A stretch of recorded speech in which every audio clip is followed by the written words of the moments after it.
c'était bien, donc intéressant. Les intéressants, vous aimez ça. Où est-ce qu'il a Rossier? Rossier.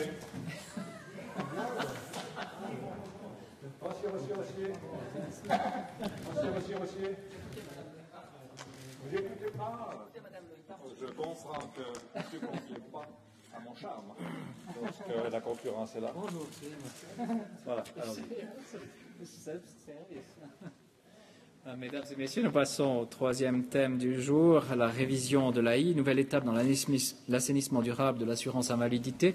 Aux côtés de Monsieur le conseiller fédéral Couchepin, j'accueille le directeur de l'Office fédéral des assurances sociales, Monsieur Yves Rossier, ainsi que le vice-directeur de l'Office, Monsieur Allard Dubois-Raymond.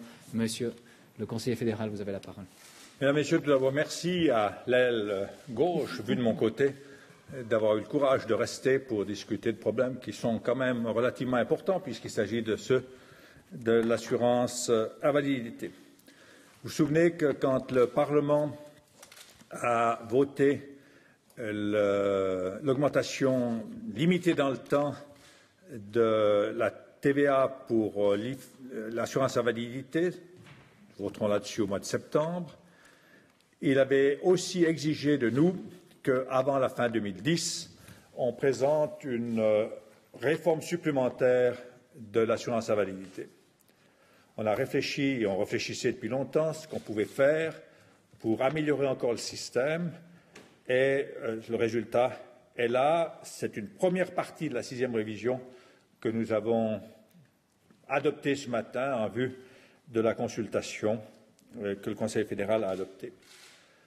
Il y aura ensuite une deuxième partie qui viendra dans le délai imparti, mais c'est une mesure qui fait partie d'un paquet de mesures qui, à terme, à la fin de la période pendant laquelle la TVA aura été augmentée, nous permettra de faire disparaître le déficit structurel de l'AI, nous permettra de renoncer à cet apport supplémentaire de la TVA. Alors, de quoi s'agit-il? Bon, d'abord, repartons encore une fois d'un constat. La première étape est franchie, c'est la 4e et 5e révision de l'AI. On a réussi à stabiliser le déficit annuel de l'AI. L'augmentation rapide de la dette a pu être stoppée. Le nombre des nouveaux bénéficiaires de l'année, l'effectif annuel supplémentaire de nouveaux bénéficiaires a baissé de 40%. L'effectif total des rentes est stabilisé, voire a légèrement diminué. Ensuite, il y aura la prochaine étape, qui est le 27 septembre. Le peuple et les cantons se prononceront sur le financement additionnel de l'AI prévu pour la période 2011 à 2017. Je répète et je répéterai toujours, parce que je crois que les gens sont relativement mal informés sur ce sujet. Il s'agit d'une augmentation limitée dans le temps de 4 francs pour 1000, 40 francs pour 10 000, qui nous permet, pendant ce temps-là, de liquider le déficit structurel, de mettre en exécution un certain nombre de nouvelles règles, et ainsi, en 2017, on devrait réussir à renoncer à cet apport supplémentaire grâce aux décisions prises. Alors, durant la phase transitoire du financement additionnel, la 6e révision assainira l'assurance via des mesures d'économie afin qu'au terme de cette période, l'assurance soit complètement remise à flot. Le premier train de mesures est présenté aujourd'hui. Ce sont des mesures que l'on peut rapidement mettre en œuvre. Elles réduiront de moitié le déficit annuel de l'AI, soit de quelque 570 millions de francs par année à partir de 2018. Parallèlement, les bases d'un second volet seront présentées d'ici 2010, comme je vous l'ai dit il y a un instant, conformément au mandat du Parlement, et ainsi on devrait obtenir le résultat envisagé. Comment est-ce qu'on va réussir à réaliser des économies substantielles? Au moyen de 3 outils: une révision des rentes axée sur la réadaptation, premier outil, un nouveau mécanisme de financement, deuxième outil, et davantage de concurrence pour l'acquisition des moyens auxiliaires. Premier outil, la révision des rentes sur la réadaptation. C'est un prolongement de la 5e révision qui donne la priorité à la réadaptation plutôt qu'à la rente. La 6e révision poursuit cette ligne en donnant la priorité à la réadaptation, y compris dans le cas des assurés bénéficiant déjà d'une rente. Ça, c'est quelque chose de nouveau. Lorsqu'on revoit les rentes existantes, on le fera en se disant est-ce qu'on peut avoir la possibilité de réadapter ce rentier de telle sorte qu'il puisse sortir totalement ou partiellement de l'assurance. Les rentes en cours seront systématiquement réexaminées afin d'établir si leurs bénéficiaires ont le potentiel nécessaire pour se réinsérer sur le marché du travail. Cela rompt avec une sorte de slogan qui avait passé dans l'esprit de tout le monde « Rente un jour, rente toujours ». Eh bien, on renonce à cette vision des choses. L'effectif des rentes, qui est de 250 000 rentes pondérées à l'heure actuelle, devrait être réduit de 5% en 6 ans. Ce n'est donc pas quelque chose qu'on fera à la hache. C'est quelque chose qu'on fera avec beaucoup de délicatesse et de respect pour les personnes, mais quand même, si on réussit à réduire de 5% le nombre des rentiers recevant déjà une rente, ça représente 12 500 rentes de moins. La procédure de révision est donc remodelée pour devenir un instrument de réadaptation. L'effectif des rentes sera examiné avec soin dans le but de repérer les personnes qui ont un potentiel suffisant pour se réinsérer sur le marché du travail grâce à des mesures appropriées. Ce dispositif est complété par un système de protection en cas de rechute pour les assurés comme pour les employeurs et par une coordination avec le deuxième pilier, l'assurance accident et l'assurance chômage. Je m'explique. Aujourd'hui, beaucoup de gens ont peur que si leur rente est soumise à examen et qu'ils sont considérés comme aptes à retrouver un travail et que dans les quelques mois qui suivent, on constate qu'ils ne sont pas en mesure de tenir ce travail, beaucoup de gens ont peur en disant « Ah, on devra recommencer toute une procédure et il faut absolument se défendre contre cette possibilité qu'on nous réintègre sur le marché du travail. » Alors, nous voulons que les personnes qui seront dans ce cas soient beaucoup plus facilement réintégrables dans l'assurance invalidité que quelqu'un qui n'a jamais été à l'assurance invalidité et qui y accède. Donc ça, c'est quelque chose d'important. Et puis, il faut une collaboration, une coopération avec les autres assurances sociales similaires, le deuxième pilier, l'assurance accident, l'assurance chômage. En réinsérant davantage de monde, on compte faire des économies à partir de 2018 de l'ordre de 200 millions de francs. Naturellement, ce n'est pas en 2018 qu'on a tout d'un coup 200 millions. Chaque année, il y aura des améliorations, mais ça prend un certain nombre d'années.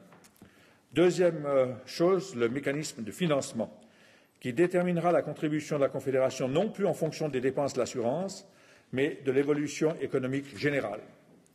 Lorsque ce mécanisme entrera en vigueur, un montant de départ sera fixé pour la contribution de la Confédération et ce montant sera ensuite indexé chaque année en fonction de facteurs qui influent sur les dépenses de l'assurance invalidité, mais sur lesquels l'assurance ne saurait avoir aucune prise, l'évolution des salaires et des prix, le vieillissement démographique. En clair, on va axer l'évolution des revenus venant de la Confédération de l'AI sur la TVA, parce que la TVA est peut-être le meilleur reflet de la situation économique générale. Je dois dire que je rends hommage au département des finances qui, naturellement, prend un petit risque qu'il y ait une augmentation des montants qui sont mis à disposition de l'AI si la TVA augmente. Et on a eu quelques divergences à un moment sur le mode de fonctionnement parce qu'on ne tient plus compte des revenus du tabac et de l'alcool, ce qui est assez légitime parce qu'à un certain moment, des gens nous disaient ah, on part des recettes actuelles du tabac et de l'alcool, puis si ça baisse, c'est votre problème. Je dis non. Mon département fait de la prophylaxie et lutte contre le tabac et l'alcool. On ne va pas quand même nous punir si on réussit dans la prophylaxie à faire baisser la consommation de tabac et d'alcool et qu'on nous dise alors bah, tant pis, c'est votre problème, vous avez moins de ressources. Donc, département des finances, et ça c'est le mérite de M. Merz, avec bon sens, a dit non, ok, on accepte, mais il faudra expliquer ça au peuple et aux journalistes qui sont ici l'oreille du peuple, eh bien je vous l'ai expliqué. Troisième point, Un nouveau mode d'acquisition permettant d'obtenir des moyens auxiliaires meilleur marché. Ça contribuera à alléger les charges d'assurance. Le présent projet de révision crée la base légale. Par exemple, nous pourrons, avec une base légale sûre, faire un appel d'offres pour des moyens auxiliaires, par exemple des appareils auditifs, et faire en sorte qu'il y ait une véritable concurrence entre les fournisseurs. Ça devrait provoquer des économies de l'ordre de 35 à 50 millions de francs. Voilà le premier train de mesures de la 6e révision de l'AI, le deuxième train l'année prochaine. C'est une condition sine qua non du plan d'assainissement. Ainsi, si les choses se passent bien, si on obtient un oui au mois de septembre, si, ce qui est notre volonté, on met en œuvre et le Parlement accepte les propositions qu'on fait aujourd'hui, si l'année prochaine, il y a un deuxième train de mesures, on devra arriver à tenir parole et en 2017, n'avoir plus besoin du supplément de TVA sur lequel on votera au mois de septembre. C'est réaliste dans ce domaine. Je crois qu'on peut dire qu'on a tenu parole, on a stabilisé le nombre total des assurés, on a diminué le nombre des nouveaux rentiers annuels et l'esprit de l'assurance invalidité est excellent. C'est dû à Rossier, Dubois-Raymond, à Dumermuth. Comment il s'appelle le nouveau président? Rickler. Hein? Rickler. Il est très bien aussi. Et puis, l'atmosphère est très bonne. Non, je les rencontre une fois par an et l'atmosphère est toujours très bonne. Voilà. Monsieur le conseiller fédéral, on peut passer tout de suite aux questions-réponses. Je vous en prie, vous avez la parole. Oui? Herr Bundesrat, die Revision ist ja sehr eng verknüpft mit dieser Zusatzfinanzierung. Was würde ein Nein bedeuten am 27. September für diese Revision? Die wäre obsolet, oder? Nein. Ce que nous disons, c'est que nous prenons très au sérieux la promesse faite. On a besoin de ce financement supplémentaire pour passer le cap des 7 prochaines années et réduire les dépenses de l'AI. On a besoin de ce temps, sinon, pendant cette période, on a un déficit structurel. Mais on ne va pas rester les bras ballants, on ne va pas rester comme ça, à attendre que les 7 années se passent et à la fin de dire, écoutez, on n'a pas réussi, il faut prolonger la TVA. On prend des mesures même avant. Et c'est d'ailleurs un sujet de discussion entre nous. On s'est dit, est-ce qu'on vient, avant la votation déjà, avec ces propositions de réforme de l'AI? Et j'ai dit oui. On sait que ça apporte des économies, on sait que c'est socialement acceptable, on vient tout de suite. Et on montre qu'on veut sérieusement faire ce qui a été promis et qu'on commence dès maintenant, dès que c'est possible, à faire une 6e révision de telle sorte qu'on rende crédible notre promesse de nous passer de ce supplément de financement en 2017. Je n'ai pas très bien compris votre question, mais j'ai cru que c'était celle-là. Si ce n'est pas celle-là, vous me contredisez. Nochmal nachfragen. Ja? Die 6. Revision ist verknüpft mit dieser Zusatzfinanzierung. Nein. Die kann man auch, aber sie wäre ja ohne, die Zusatzeinnahmen sind nötig für das Gleichgewicht der IV letztlich. Oder? Die Zusatzfinanzierung ist nötig, unbedingt. Sonst hat man ein großes Defizit mit allen Nachteilen, die man kennt. Es frisst die Reserven der AV und es erhöht die Schulden der IV. Aber es braucht auch andere Maßnahmen und die Maßnahmen, die jetzt man vorschlägt, sind richtige Maßnahmen, um das Defizit mittelfristig verschwinden zu lassen. Aber ohne diese Maßnahmen das Defizit wird nicht verschwinden und ohne die Zusatzfinanzierung wird das Problem bleiben und man wird eine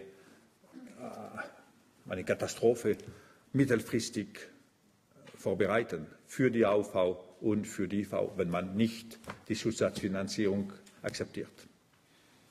Oui. Oui, Monsieur. Ist noch die Frage, wie hat man sich das vorzustellen? Also wird die Rente erst gestrichen, wenn jemand eingegliedert werden konnte, oder schaut man einfach, aus welchen Gründen hat jemand eine Rente und man streicht diese Rente dann? Ja, alors, il faut laisser la parole aux gens qui seront au travail l'an prochain. Ja, stellen Sie sich vor, ganz einfach. Jetzt haben wir die Instrumente der 5. Revision für die Neuen, also die Leute, die kommen zur IV und die keine Rente haben. Und wir wir kamen zum Schluss im letzten Jahr, dass gewisse dieser Maßnahmen auch einen Sinn machen in gewissen Situationen bei laufenden Renten. Aber dort ist die Lage ganz anders. Die Person hat schon eine Rente und ihre größte Sorge ist theoretisch, wenn wir jetzt also, wir müssten zuerst die Rente streichen, dann allenfalls ein Beschwerdeverfahren bis nach Luzern während 2,5 Jahren zu machen und dann die Wiedereingliederung anfangen. Das macht wenig Sinn. Daher muss man da mit anderen Mitteln umgehen und eben diese Suspension der Rente, aber für die Person während dieser 2 Jahre Frist, aber damit auch die Person nicht die Sorge hat, ich habe jetzt die Rente, meine Zukunft ist sichergestellt. Wenn ich diese Wiedereingliederung wage und es nicht klappt, dann habe ich gar nichts mehr. Oder muss ich wieder der ganze Canossa-Weg der Rentenzusprache machen. Also es ist eine Abstimmung der Instrumente der 5. eigentlich, aber auf die laufenden Renten. Soll man das vervollständigen? Herr Düber. Vielleicht für die Prozedur noch einmal, wann wird die Rente gestrichen? Es wird revidiert und jetzt wird neu in der Revision darauf geschaut, gibt es ein Eingliederungspotenzial. Diese Abklärung, ob es ein Eingliederungspotenzial gibt, wird die IV-Stelle vornehmen. Das braucht eine gewisse Zeit. In dieser Zeit läuft die Rente weiter. Erst wenn die IV-Stelle zum Schluss kommt, ja, dieses Eingliederungspotenzial ist vorhanden, dann wird die Rente aufgehoben. Und dann gibt es die Begleitmaßnahmen dazu. Und das Herr Rossi vorher erwähnt hat, ist eben wichtig.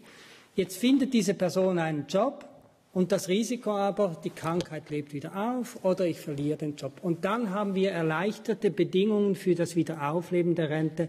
Heute ein ganz wichtiger Faktor, dass viele Behinderte gar nicht gewagt haben oder gar nicht daran gedacht haben, je versuchen, aus der Rente rauszukommen. Merci. Monsieur. Vous avez dit que la réforme était socialement acceptable. Et puis, en effet, si j'ai bien compris, une bonne partie des économies, plus de la moitié, 270 millions, c'est presque un jeu comptable entre la Caisse de la Confédération et celle de l'AI. Il reste maintenant ce deuxième paquet que, ce ne sera pas vous, mais le gouvernement devra faire, qui concerne quand même 500 millions et qui porterait sur les dépenses de l'AI. Alors au fond, où reste-t-il une possibilité d'économiser un demi-milliard? Et est-ce que là, il faudrait toucher à des mesures qui seraient socialement plus difficiles? Alors, en effet, le montant qu'on attend de la révision qu'on propose maintenant en 2018, c'est un demi-milliard déjà. Et puis après, il en faut encore un deuxième. Alors là, il y a toute une série de mesures qui sont en discussion, en réflexion. Jamais on acceptera quelque chose qui est socialement inacceptable. Mais ce ne sera probablement pas toujours socialement agréable. Ça, c'est clair. Mais jamais on acceptera quelque chose qui est socialement inakzeptabel. Mais plus, est-ce que vous pouvez déjà le dire ou pas? Nein, nicht wirklich, aber ich will etwas ergänzen. Ich habe in Ihrer Frage gemeint, zu verstehen, der Finanzierungsmechanismus sei mehr Geld. Aber das Wesentliche am Finanzierungsmechanismus ist etwas anderes. Jeder Franken, den die IV spart, führt mit dem neuen Finanzierungsmechanismus zu einem Franken Ergebnisverbesserung. Jetzt im heutigen Finanzierungsmechanismus, wir sparen einen Franken, wir haben nur 60 Rappen Ergebnisverbesserung. Das ist das Wesentliche des Finanzierungsmechanismus. La Confédération paye 37% actuellement. Donc si on épargne 1 franc, je fais cadeau au budget de la Confédération 37 centimes. À l'avenir, si on épargne 1 franc, on aura 1 franc. Mais est-ce que ça signifie que, et là je parle de la révision, ce sera les rentiers qui devront assumer ce demi-milliard d'économies du paquet B? Je pense là c'est trop tôt à dire. Je pense qu'il y a toute possibilité là-dedans de dire maintenant ce ne serait pas sérieux car justement ces mesures sont dans un domaine extrêmement délicat. Et là, il faut bien préparer les mesures. On ne peut pas dire un demi-milliard, on va faire comme ça. On va faire ce message-là jusqu'à la fin de 2010. Il y aura là encore un demi-milliard d'épargne qui sera trouvé. Merci. Madame Zubler, vous n'avez plus de questions. Alors, Monsieur Friedli.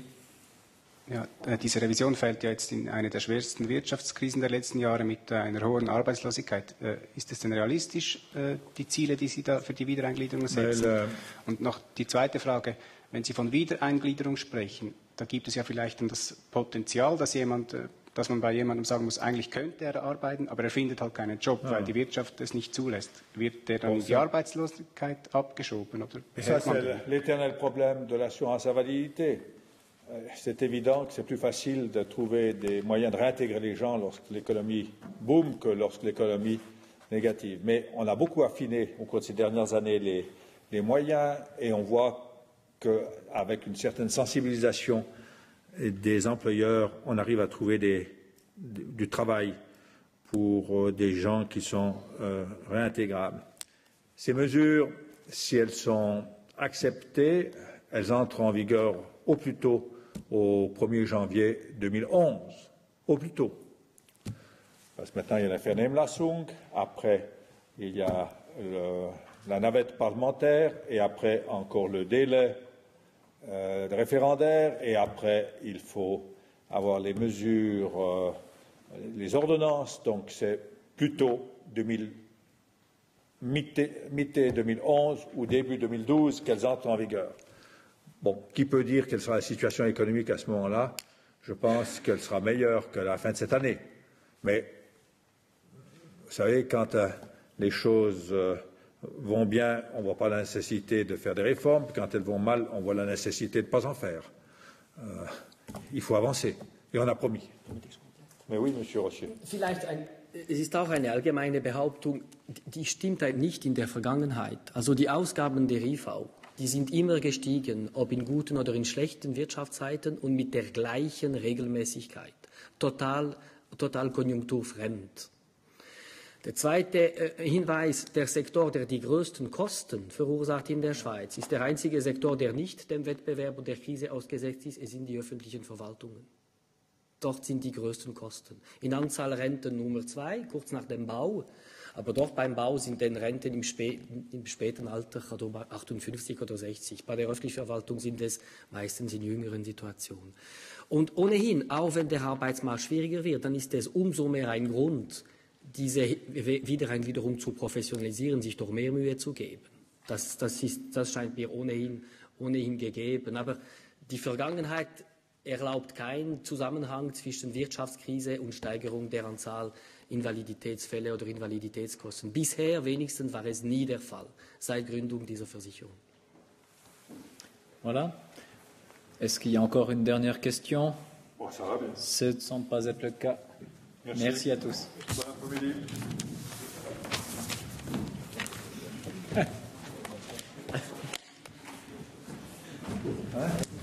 La forme.